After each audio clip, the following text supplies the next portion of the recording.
এত সুন্দর এত বড় একটা কাশফুলের বাগান দেখে অবশ্যই আপনার মনটা নাড়া দিয়া উঠছে, মনটা উতাল পাতাল করতেছে যে কেমন কইরা যাইবেন এই কাশফুলের বাগানে।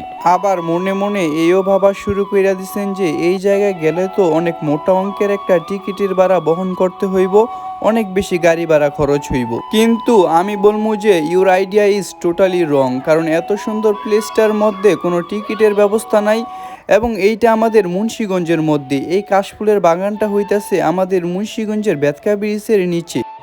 সেদিন আমি বেতকা ব্রিজের এই কাশফুলের বাগানে গেছিলাম, কিন্তু এই জায়গাটা নিয়ে বর্তমানে পর্যটকদের এত পরিমাণ আকর্ষণ যে যাওয়ার পথে এত পরিমাণ জ্যাম ছিল যে যাইতে যাইতে সন্ধ্যা হয়ে গেছে। তাই আজকে 4:30টার দিকে রওনা দিছি এবং আলহামদুলিল্লাহ যাওয়ার পর এই কাশফুলের বাগানের সম্পূর্ণ ভিউটা আমরা ফিল করতে পারছি, দেখতে পারছি এবং ছবি টবিও তুলতে পারছি। এবং আজকের এই ভিডিওর মধ্যে কাশফুলে কিভাবে যাইবেন না যাইবেন, কেমন করে ছবি টবি তুলবেন, কোন সময় গেলে ভালো হয় এবং এই জায়গাটা দেখতে কেমন সম্পূর্ণভাবে ঘুরাই দেখাবো। আপনারা আমার থেকে ভালোই জানেন যে যে কোনো ফুল টুলের বাগান হোক তা দূর থেকে ছবি তুললে আরও অনেক বেশি সুন্দর লাগে। আর যদি একটু উপর থেকে ছবি তোলা যায় তাহলে তো সোনায় সোহাগ, আর কোনো কথাই নাই। কারণ উপরের থেকে তুললে পুরা ভিউটা সম্পূর্ণরূপে আসে এবং পুরা বাগানটা একসাথে দেখা যায়। কিন্তু আপনি যদি বাগানের সামনে চলে যান তাহলে তো মনে করেন খানিকটা ভিউ পাইবেন, পুরাটা পাইবেন না।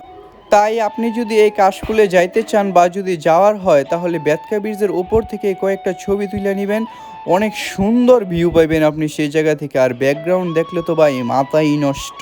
আর যদি এই কাশফুলে যান আমি আপনাকে অবশ্যই বলবো আপনি এই জায়গায় ফ্রাইডেতে অবশ্যই যাবেন না। এর কারণ হইলো এই সময়ে আর কি ফ্রাইডেতে অনেক বেশি গ্যাদারিং থাকে।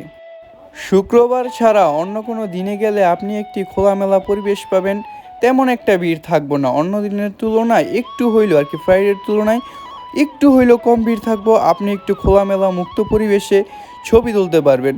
আর যদি ফ্রাইডেতে যান ধাক্কাধাক্কি ঠেলায় আপনার মনে হইব আপনি কাশফুলের বাগানে আসেন নাই, বরং আপনি মুক্তারপুরের বিসিকের গরুর হাটে গেছেন।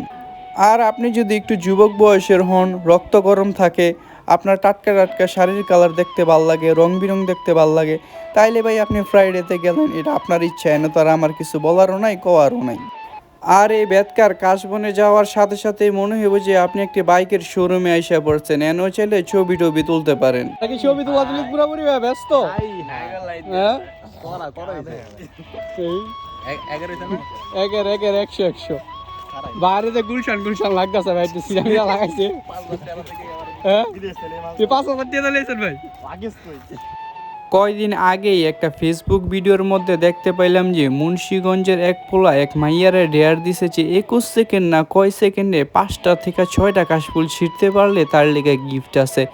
এখন আমি কাশফুলের মধ্যে যাইয়া দেখি ভাই কাশফুল এত ধারদার ছিঁড়নি যায় না, আর কি সিরমুখী মস্কাই যাইতেছে প্রত্যেকটা ডাইলি। পরে একটা পিছির থেকে কয়েকটা কাশফুল টাশফুল নিয়ে ছবি তুললাম, পরে দেখি খুব শীঘ্রই আর কি সন্ধ্যা হয়ে গেল। এটা কি শীতকাল না বর্ষাকাল? এখন যদি কাশফুল না পড়তো শরৎকাল, এটা যে বোঝার কোনো উপায়ই ছিল না। By the way guys, for more interesting video just follow me.